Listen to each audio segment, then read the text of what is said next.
Welcome to my series about conspiracies. This video covers mature themes and sensitive historical accounts. Viewer discretion is advised. Due to platform restrictions, certain terms have been replaced with safe words to ensure this investigation remains live and accessible. In the description, you will find the sources stated with number for easy read. In some case, we are not able to link the source since the DOJ files library is not easy to navigate. In today's episode, criminal profile of Jeffrey Epstein. Jeffrey Edward Epstein was an American financier whose life parkour began in a modest Jewish household in Brooklyn. A mathematical prodigy who skipped 2 grades, he attended Cooper Union and NYU, but dropped out to teach math and physics at the elite Dalton School. Despite lacking a degree, he was recruited into Bear Stearns in 1976, quickly rising to partner before leaving to form his own firm, J. Epstein and Company. He claimed to only manage the assets of billionaires, most notably retail mogul Leslie Wexner. His career was defined by a shift from legitimate finance to scientific philanthropy, and the construction of a global influence network that spanned royalty, heads of state, and Nobel laureates, all while operating a systemic CST enterprise. Now we know who he claimed to be. Let's dig deeper and find who lead him to become rich. Epstein's path from teaching to finance was facilitated by his proximity to elite families while working as a math teacher at the Dalton School. During his tenure at Dalton, Epstein tutored the children of several high-level Wall Street executives, including the children of Alan Ace Greenberg, then CEO of Bear Stearns. According to some accounts, Greenberg's daughter, Lynn Greenberg, was impressed by Epstein and suggested to her father that he would make a great financier. Other reports state that Epstein impressed a student's father, another Wall Street executive, during a parent-teacher conference, who then referred him to Greenberg. Despite being fired from Dalton for poor performance in June 1976, Epstein was quickly hired by Bear Stearns as a junior assistant to a floor trader. Greenberg famously preferred hiring people he described as PSDs, standing for poor, smart, and determined to be rich, rather than those with prestigious MBAs. Epstein fit this archetype perfectly. He was hired despite having no college degree. 2026 declassified records and historical reports confirm that Bear Stearns eventually discovered Epstein had lied about his education on his resume. When confronted by executive Michael Tenenbaum, Epstein reportedly said, "I knew nobody would give me a chance," a response that supposedly disarmed the executive and earned Epstein a second chance at the firm. Once inside the firm, Epstein's rise was meteoric, but ultimately controversial. He quickly moved from a junior role to an options trader and was named a limited partner by 1980 at the age of 27. His career at the firm ended in 1981 following an internal investigation into a Reg D violation. The investigation also looked into a questionable personal loan and tips he had offered regarding initial public offerings, IPOs. After being forced out, Epstein claimed he was a high-level bounty hunter who recovered stolen money for the ultra-wealthy, a narrative he used to maintain his legitimacy in financial circles. In 1988, after Epstein's early success as a bounty hunter, recovering lost assets for the wealthy, he launched his own firm called J. Epstein and Company. The firm was notorious for its exclusive mandate. Epstein claimed he would only accept clients with a net worth of at least $1 billion. For nearly 2 decades, Leslie Wexner was the firm's primary patron.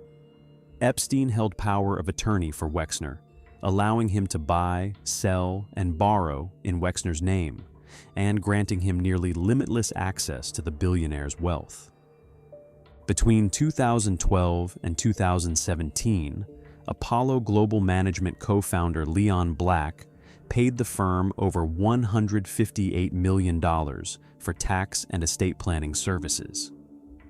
Despite these high-profile names, the firm was cloaked in mystery, with Epstein refusing to publicly identify his other clients, fueling theories about his role as a financial fixer for various global power players. Liquid Funding, Limited. From 2000 to 2007, Epstein chaired this Bermuda-based entity, which was partially owned by Bear Stearns and dealt in the same complex mortgage-backed securities that contributed to the 2008 financial crisis. The profits from the firm funded the Jeffrey Epstein Six Foundation, which donated millions to institutions like Harvard. Theorists argue this was a knowledge enclosure project designed to give Epstein and his clients access to cutting-edge research in genetics and artificial intelligence. Epstein's connection to the global elite was built on concentric circles of enablement. He utilized his private properties, Little St. James, Zorro Ranch, and his Manhattan townhouse, as intellectual hubs, where he filmed and recorded high-profile guests. The 2026 files reveal over 1,000 references to Vladimir Putin and 9,600 references to Moscow, suggesting his operation functioned as a massive, multinational intelligence-gathering apparatus that traded in compromat, compromising material, to maintain a state of total legal and social impunity for decades. The initial conviction is a controversial legal resolution. The documents reveal that Jeffrey Epstein's initial conviction was the result of a highly controversial legal arrangement that allowed him to avoid serious federal charges through a lenient state plea deal. The original federal case that never was. Federal prosecutors had prepared a 53-page indictment that could have sent Epstein to prison for 20 years. The potential federal charges included conspiracy to persuade minor females to engage in monetized adult act, conspiracy to travel to engage in illicit adult conduct with minor females, persuading minor females to engage in monetized adult act, traveling to engage in illicit adult conduct with minor females, causing a person under 18 years to engage in adult act for money while knowing they are underage. These charges carried statutory penalties ranging from 10 years to life, with a minimum mandatory sentence of at least 10 years. The non-prosecution agreement. Instead of pursuing these federal charges, U.S. Attorney Alex Acosta's office negotiated a non-prosecution agreement in October 2007 that allowed Epstein to plead guilty to state charges only. The agreement contained several controversial provisions. Immunity for co-conspirators.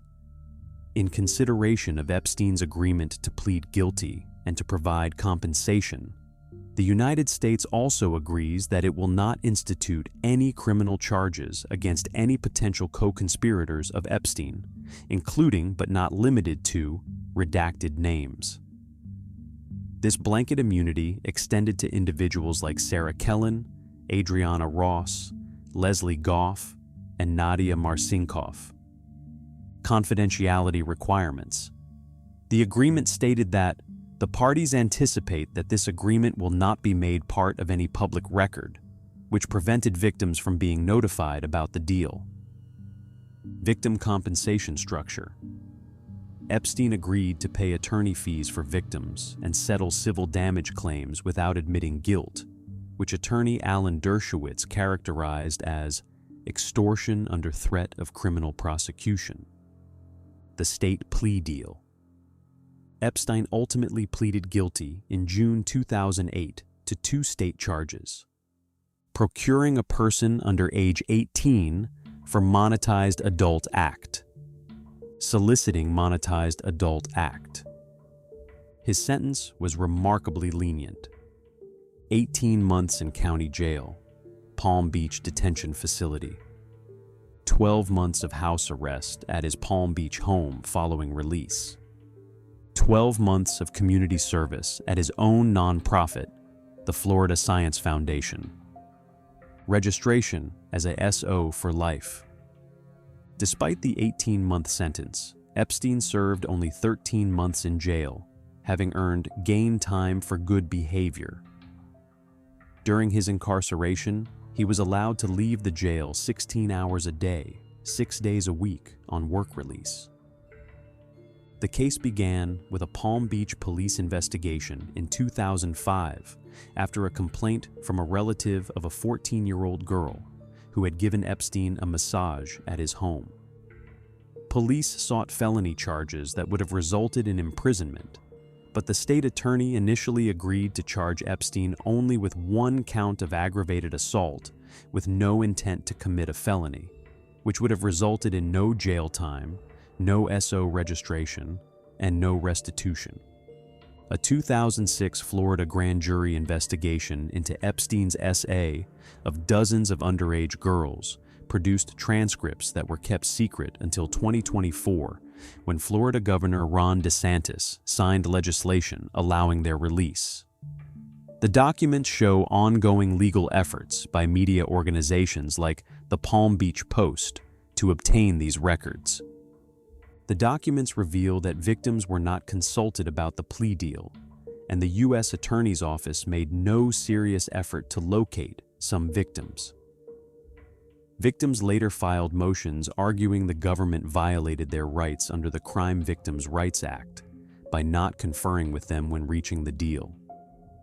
The entity graph shows Alex Acosta, former U.S. Attorney for Southern District of Florida and later Trump's Labor Secretary, at the center of the decision-making, with connections to Epstein's defense team including Alan Dershowitz, Jay Lefkowitz, and others involved in negotiating the deal. What's striking is how the NPA created a legal shield not just for Epstein, but for his entire network of co-conspirators, effectively immunizing them from federal prosecution. The deal's confidentiality provisions prevented public scrutiny and victim notification, while the actual punishment amounted to minimal jail time with extraordinary privileges. The 2019 federal trafficking case. The documents revealed that Jeffrey Epstein's final legal proceedings began with his July 6, 2019 arrest on federal sex trafficking charges in New York, but the case never reached a conviction due to his unaliving in custody. Epstein was indicted on July 2, 2019 on 2 federal felony charges. Count 1. Conspiracy to commit trafficking of minor girls. Count 2. Trafficking of minor girls. The indictment alleged that from 2002 to 2005, Epstein enticed and recruited, and caused to be enticed and recruited, minor girls to visit his mansion in Manhattan, New York, and his estate in Palm Beach, Florida, to engage in adult acts with him. Prosecutors described a scheme where Epstein maintained a steady supply of new victims to exploit through victim recruiters who brought him additional underage girls. The government's evidence was described as strong and included testimony of victims, some as young as 14 when abused, witness testimony, including potential co-conspirators, physical evidence, passports showing extensive foreign travel, adult suggestive photographs of underage girls. The Dow right now is over.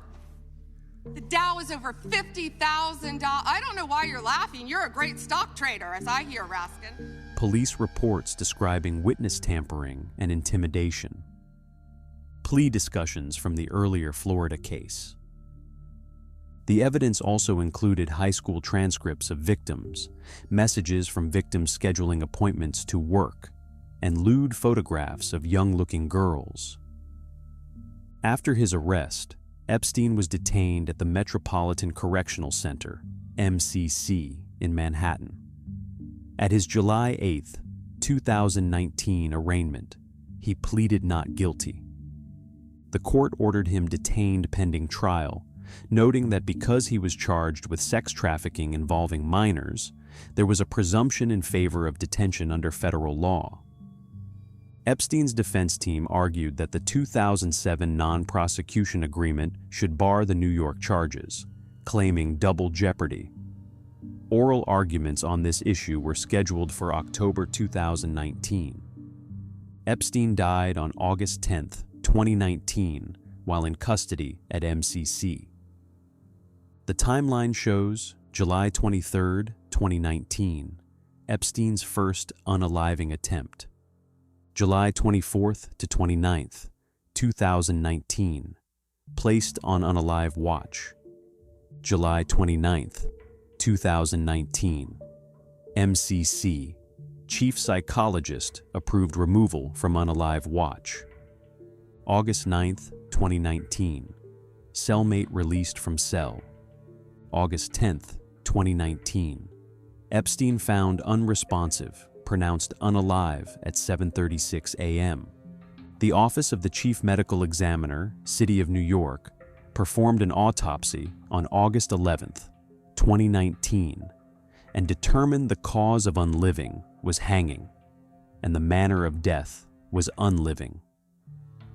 The medical examiner found no medications or illegal substances in Epstein's system, injuries consistent with by hanging, no evidence of defensive wounds that would indicate homicide, no marks on hands, broken fingernails, or bruising, except an abrasion likely from convulsing. Epstein sustained multiple breaks in his neck bones, including the hyoid bone, which some experts suggested could indicate violence. Multiple investigations were launched. DOJ Office of Inspector General investigation into BOP personnel conduct. FBI investigation into the cause of death. Documentation of numerous interviews with MCC staff and others. Review of unaliving training documents and MCC protocols. 2 MCC correctional officers, Tova Noel and Michael Thomas, were indicted for falsifying records related to their failure to conduct required checks on Epstein. Epstein's 2019 case represents a legal proceeding that ended before conviction.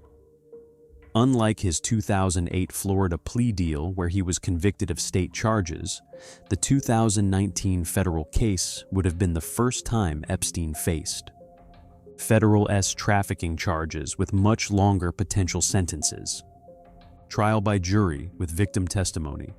Potential testimony from co-conspirators like Ghislaine Maxwell, who was later convicted in 2021. Examination of the full scope of his alleged trafficking network. The documents show extensive evidence had been gathered, but Epstein's death prevented the case from proceeding to trial and conviction. What's striking is the contrast between the minimal punishment from his 2008 conviction, 13 months in county jail with work release, and what he faced in 2019, up to 45 years in federal prison. The 2019 case represented the first serious attempt to hold Epstein accountable for the full scope of his alleged crimes. But his death left victims without closure and many questions unanswered about his network. This was an operation spanning multiple borders, shielded by the U.S. government for decades. While 1.5 million files have finally been declassified, sources suggest this is barely 60% of the full record. To make matters worse, the DOJ database is a digital labyrinth, seemingly designed to be impossible to navigate. Millions of pages, yet still no real accountability for the actors involved. For our first episode, we started with the man that linked everything together, and then We will explore every conspiracy link and person named in the files. You can always comment if you like a specific subject for the next episode. Leave a like and share so this story don't die. See you next week for our next episode about those PDF Island.